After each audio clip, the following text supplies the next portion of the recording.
嘿，各位大家好，我是樱花少年 Q， 欢迎各位来到今天的 Q 生活。那么今天呢，我们是来一个 3C 的使用心得的一个影片了。那今天的 3C 产品呢，是我手上的这台三星 S21 Ultra。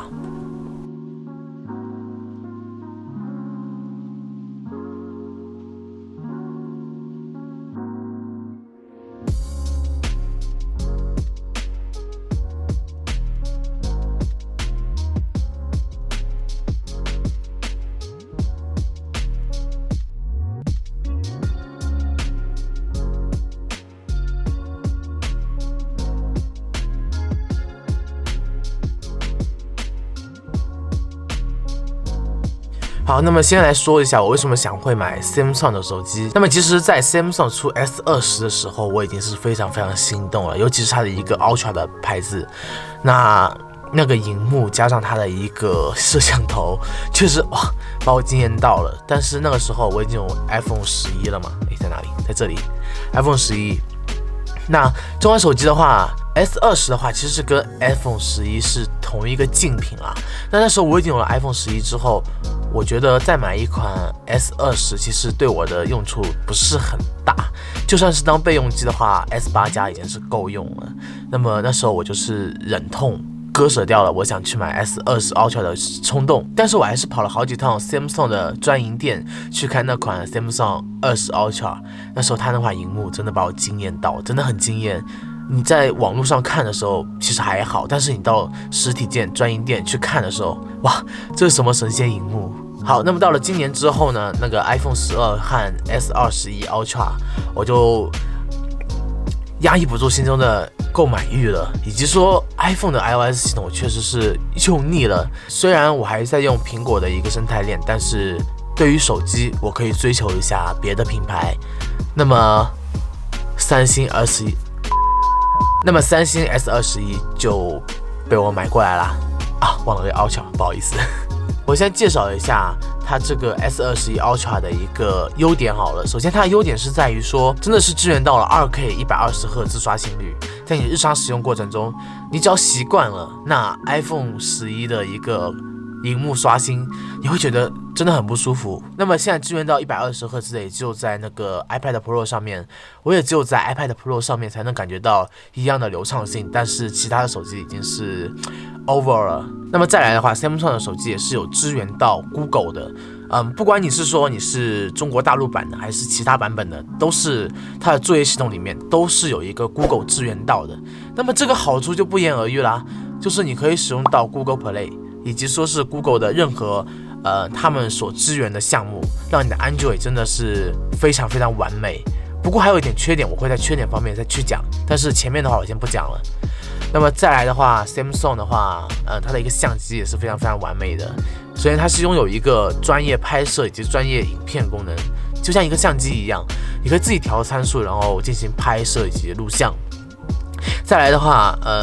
，Samsung 的100倍变焦，你可以从一个点，很小的一个点，然后放大，让你看出它究竟是什么东西。你说它在很远处的时候，你是可以用相机去放大，然后用眼睛去识别出来它是什么东西的。100倍变焦除了手不好控制之外，其实别的地方还是蛮好用的。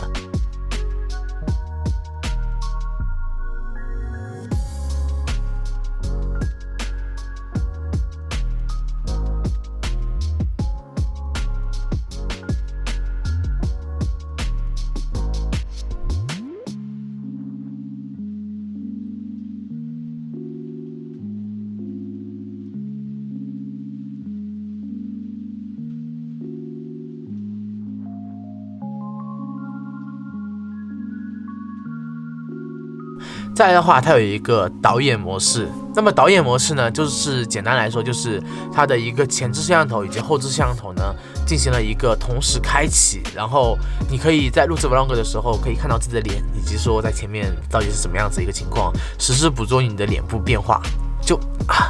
很完美。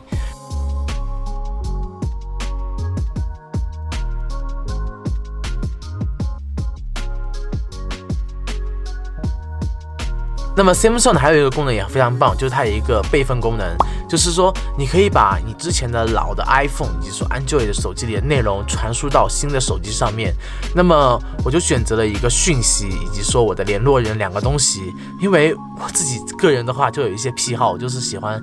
收集讯息，就是看它哇好多好多就感觉很舒服，但是很少的哦就感觉是不是没有人关注我啊？是不是没有人给我发讯息啊，很难受，所以我就把它那个手机的讯息全部给同步了过来。好，那么 Samsung 的下一个优点呢，就是它是有支援到一个门卡功能。那么门卡功能是什么呢？就是说你进入你的小区或者进入你的学校，是不是要刷卡？那么 Samsung 的一个中国大陆版本是有一个门卡录入功能的。那把它录入进去之后呢，你只要核对你的指纹，就可以直接在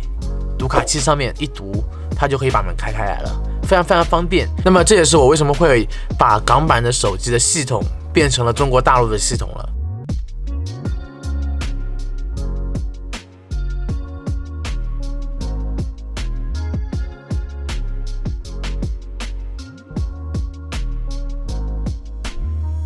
再来的话，因为它的一个闹钟功能，它是有一个 Bixby 的嘛，那只有中国大陆的版本才会有一个 Bixby 闹钟，就是可以提醒你，就是在叫醒你的时候，还会把新闻播报出来给你听。那么这两个功能我确实难以割舍。虽然说我等一下也会讲到这部手机的缺点，但是现在说优点的话，我就想说国行系统的这两个功能是非常非常棒的，但是其他的话我还是有待商榷啦。那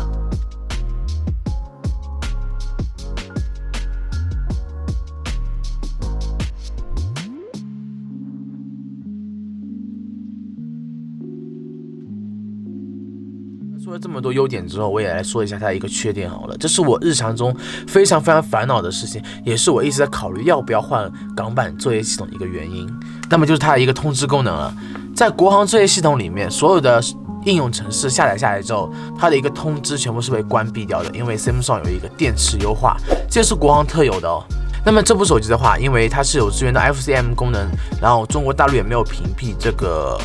讯息的一个方式，所以说它在中国大陆是可以完美的接收所有讯息的，也就是像 Apple 的一个推送一样，就是可以一种非常便捷的手段，就是收到你的讯息。但是这台 S21 国行版的话，它只有支援到 GSM， 但是 Google 的服务的话，在中国大陆其实是有很大的一个缺陷的，所以说在使用的过程中，你其实是很难收到 Google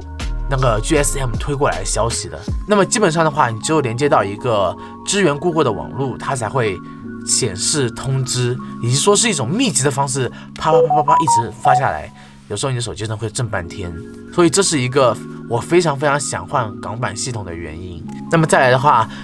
，S21 的缺点。第二就是操作就是很难让我自己很容易的上手，譬如它一个手势操作，相比较于 iPhone 的一个手势操作来说， Samsung 的手势操作真的很难用，你必须还要去下载两个它的一个官方的插件才可以进行一些其他的手势操作。那么譬如说往右滑干什么，往左滑干什么，往上滑的话，你要把 Samsung Pay 给关掉，不然的话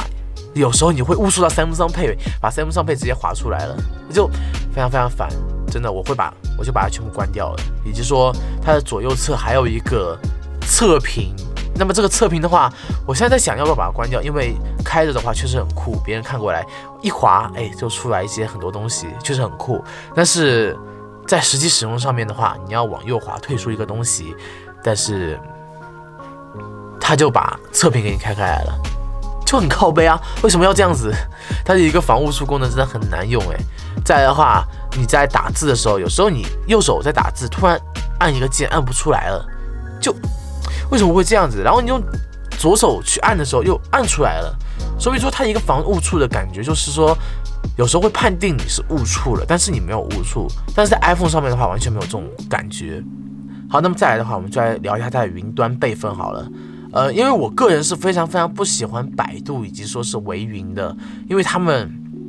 的一个收费以及说也是一个吃相真的很难看，再加上百度的一个风评确实真的很差啦，所以说我个人的话不会把我的相册里的功能之类的备份到百度网盘上去，所以说在其他地区以及说国家的 Samsung 系统上面其实是都有支援到 WinDrawer 直接备份的，但是到了国行上面WinDrawer 没有了，只有一个微云以及说百度网盘，干，那我要怎么办？那么之前有一次我看到了 WinJobber 可以同步，但是到了我系统更新之后又消失掉了。这也可以说明是 Samsung 真的是有刻意在屏蔽掉中国大陆的一个作业系统上面的 WinJobber 服务。那为什么呢？为什么就不可以把百度、微云以及说微软的这个 WinJobber 全部一起放出来呢？那么用户想使用什么就使用什么，以及说你可以自己再重新把 Samsung 的一个云端开起来，为什么要关掉？就想不通 Samsung 在想什么东西。那么其实这也是有点原因的啦。我就觉得 Samsung 为什么会在中国大陆的一个市占率越来越低了，就是说明它不太会倾听用户的一个心声啦，就不知道在搞什么东西。Samsung 你要好好的去搞一搞啊。好，那么再来的话，这个 Samsung 的手机的话，我觉得有一个缺点在于说它的一个输入法。